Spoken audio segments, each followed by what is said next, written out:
نبی کا جس پہ رنگ گہرا اسے صدیق کہتے ہیں، نبی کا جس پہ رنگ گہرا اسے۔ بسم اللہ الرحمن الرحیم۔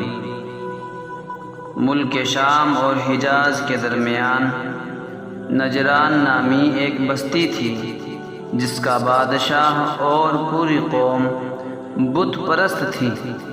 وہاں ایک جادوگر رہتا تھا، اسی جادوگر کے بلبوتے پر حکومت چل رہی تھی۔ جب اس کی موت کا وقت قریب ہوا تو بادشاہ سے درخواست کی کہ ایک ہوشیار لڑکا مجھے دیا جائے جسے میں اپنا علم سکھا دوں۔ چنانچہ بادشاہ نے عبداللہ بن تامر نامی لڑکا دیا، جو جادو سیکھنے لگا۔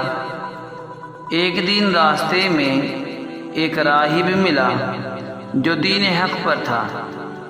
اس کے ہاتھ پر عبداللہ بن تامر لڑکے نے خفیہ طور پر ایمان قبول کر کے دین حق کی تبلیغ شروع کر دی، اور لوگ ایمان میں داخل ہونے لگے۔ جب بادشاہ کو اس کی خبر ہوئی تو اس لڑکے کو ہلاک کرنے کی بار بار تدبیریں کی، مگر وہ ناکام رہا۔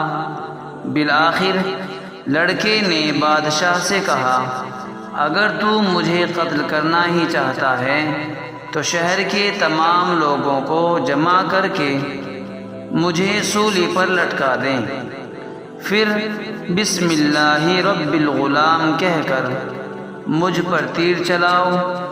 بادشاہ نے ایسا ہی کیا تو لڑکا شہید ہو گیا، مگر مجمع کے تمام لوگ اس لڑکے کے ایمان کو دیکھ کر ایمان میں داخل ہو گئے۔ بادشاہ نے جب یہ منظر دیکھا کہ تمام کا تمام مجمع ایمان کے اندر داخل ہو گیا تو بادشاہ بوکھلا اٹھا، اور اس نے خندقیں کھدوا کر تمام ایمان میں داخل ہونے والے لوگوں کو آگ کے اندر ڈال دیا، جن کی تعداد تقریباً 20,000 تھی۔ اللہ تبارک و تعالی نے اس واقعے کو سورہ بروج کے اندر ذکر فرمایا ہے۔ فقط والسلام۔